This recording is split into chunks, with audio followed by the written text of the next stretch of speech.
But first to Victoria's outbreak. A massive 273 new cases announced today, 216 yesterday and 288 on Friday. This is now undoubtedly a second wave of the virus. The question is, why is Victoria facing this new wave? Is it a case of bad luck or seriously flawed management? We know the Victorian government knocked back offers to have defence personnel protect quarantine hotels and instead used cheap private contractors who didn't do their job properly, intermingling with sick people in quarantine and spreading the virus. We know the Victorian government allowed people to refuse a COVID-19 test and then just walk free in the community. And we know the Victorian government had inadequate contact tracing, with nowhere near the number of staff employed in this unit compared with other states. I'm going to speak to the Health Minister, Greg Hunt, about what went wrong in just a moment. But surprisingly, it's not Daniel Andrews who's feeling the heat this weekend. It's the Prime Minister, Scott Morrison, for deciding to spend a few days with his family on a holiday. As you know, it's school holidays, and Jenny and the girls are going to be taking some time next week on the outskirts of Sydney, but given the changing and critical situation, we've got a serious situation in Victoria.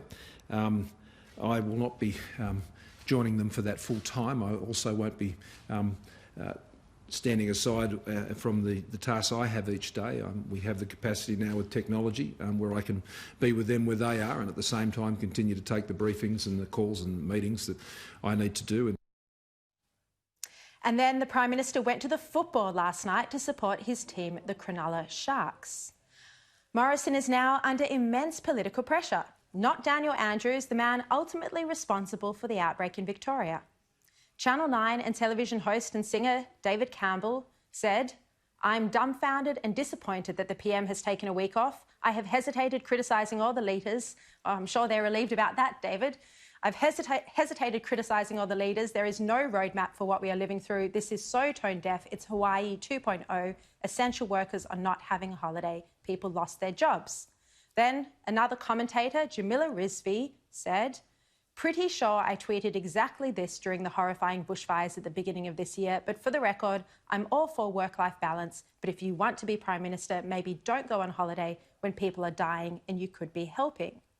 And then writer the Australian Caroline Overington says Scotty from marketing, as she put it, has failed to read the room. She wrote, "Morrison got schooled on leadership during the bushfires, but maybe let's say it again. Leadership means empathy and it means solidarity with those who are suffering." She wrote, "And it's not like he was being asked to hold the stethoscope, just stay home and watch the footy." Now, I'd love to know what you think about this. Clearly, it's dividing the community. Send me a tweet or an email. Who's to blame, Scott Morrison or Daniel Andrews?